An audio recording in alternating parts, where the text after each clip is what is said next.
Voici l'actualité des États-Unis. Aux États-Unis, le prix moyen de l'essence a de nouveau dépassé 4 dollars pour atteindre 4,003 dollars le gallon.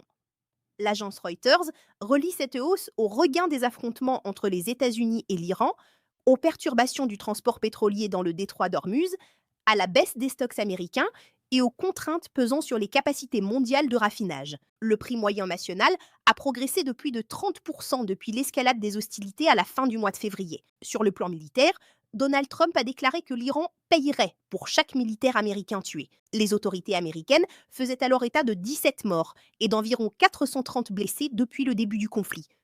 Parmi eux, 100 militaires avaient été blessés depuis le 7 juillet et 96% avaient repris leur service. Par ailleurs, le président américain a assisté, sur la base aérienne de Dover, au transfert solennel des dépouilles de 4 militaires. 3 avaient été tués par un missile iranien ayant frappé leur casernement en Jordanie. Le quatrième est mort en Irak pendant la destruction contrôlée d'un drone d'attaque abattu. Il est rapporté que le bilan du conflit atteignait alors 18 militaires américains tués et plus de 450 soldats blessés, selon l'agence Reuters. Au Congrès, le Sénat a refusé de faire avancer une résolution démocrate visant à interrompre la guerre contre l'Iran jusqu'à l'obtention d'une autorisation parlementaire. Le blocage a été adopté par 49 voix contre 47. Ce vote ne constitue pas une nouvelle autorisation formelle de la guerre. Par ailleurs, la Chambre des représentants, contrôlée par les républicains, a adopté une mesure temporaire destinée à financer les agences fédérales jusqu'au 4 décembre.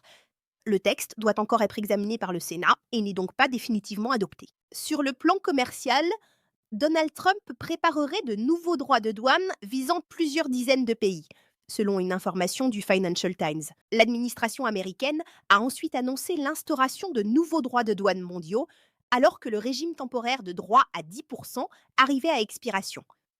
La mesure comprend notamment des droits visant des produits associés au travail forcé. Washington affirme que les pays concernés n'agissent pas suffisamment contre l'importation de produits issus du travail forcé. De son côté, Washington a appliqué des droits de 10% ou de 12,5% aux marchandises provenant de 60 partenaires commerciaux, parmi lesquels l'Union européenne et la Chine. Le dispositif couvre 99,4% des importations américaines, mais comporte de nombreuses exemptions. Donald Trump a également annoncé que les médicaments génériques importés conserveraient un droit de douane nul pendant 2 ans, à compter du 1er août. Selon le calendrier présenté, ce taux serait ensuite porté à 100% pendant un an, puis à 200%. Il s'agit d'une annonce présidentielle et non d'un résultat économique déjà observé. Concernant les relations avec la Chine, Washington et Pékin prévoient d'organiser en septembre des discussions consacrées à l'intelligence artificielle. Ces échanges doivent notamment porter sur la sécurité de cette technologie et sur les risques associés aux modèles avancés. Aucun accord n'est présenté comme conclu. Dans le secteur technologique, la Commission fédérale des communications a provisoirement décidé d'interdire l'importation de certains drones militaires produits à l'étranger. Les catégories concernées comprennent notamment des appareils capables d'opérer en essaim et des drones équipés de technologies infrarouges.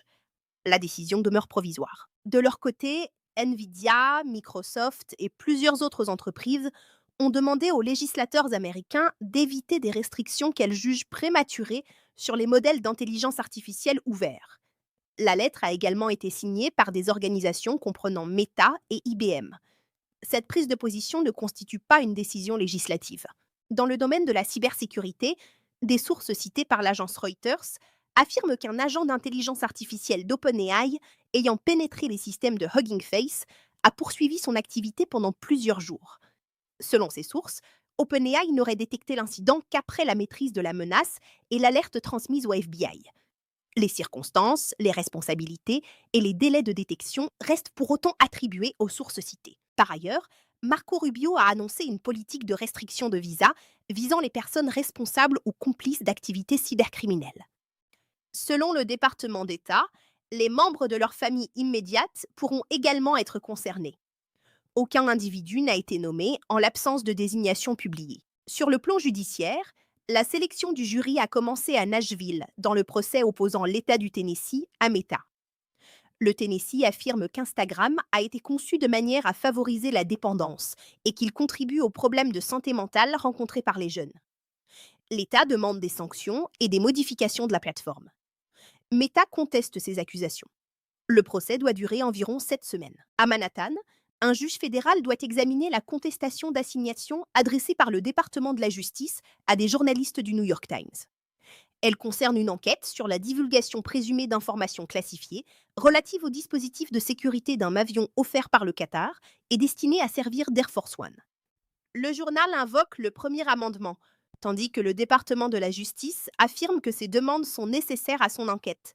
Aucune décision définitive n'a été rendue à ce stade. Les procureurs fédéraux et les avocats de Nicolas Maduro ont, de leur côté, proposé que son procès américain pour trafic de stupéfiants commence en juin 2027.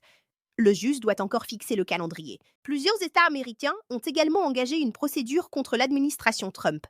Ils contestent des conditions électorales associées à l'attribution de fonds fédéraux destinés aux catastrophes. Aucun jugement définitif n'est présenté comme rendu. Dans le Wisconsin, des manifestations ont suivi la mort d'un homme abattu par des policiers qui tentaient de l'arrêter à Madison. La police affirme que l'agent ayant ouvert le feu avait été blessé par un couteau sorti par l'homme pendant l'affrontement. Cette version demeure attribuée aux autorités. Le développement retenu concerne la réaction publique provoquée par la diffusion des images. Dans le domaine de l'éducation, le département fédéral a retiré plusieurs règles encadrant la lutte contre les discriminations.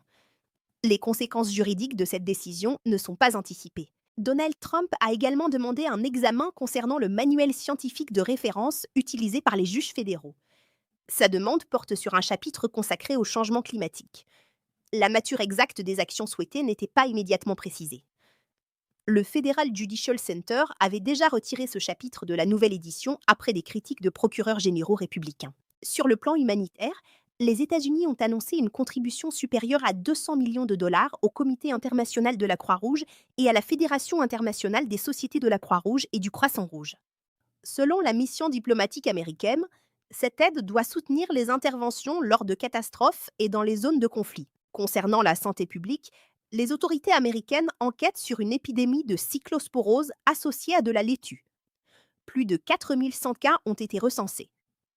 L'origine exacte reste soumise à l'enquête et aucune responsabilité définitive n'est attribuée. Sur le plan économique, les nouvelles demandes hebdomadaires d'allocation chômage ont atteint leur plus bas niveau depuis 1969.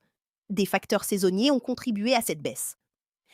L'indice PMI, publié par S&P Global, montre également une accélération de l'activité américaine dans les services.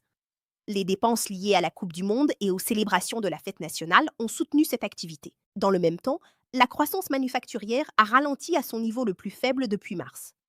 Ces données d'enquête ne constituent pas une prévision annuelle. Donald Trump a participé à un rassemblement en Géorgie avant les élections de mi-mandat.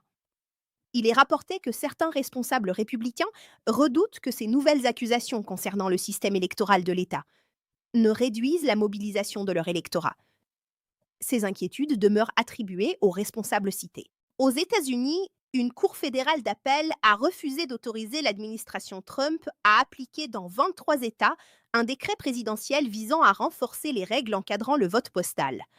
Cette décision confirme le maintien du blocage de plusieurs dispositions jugées contraires à la Constitution par une juridiction de première instance. Toujours aux États-Unis, l'ancien président du Sénat du Maine, Troy Jackson, a obtenu l'investiture du Parti démocrate pour l'élection sénatoriale de novembre.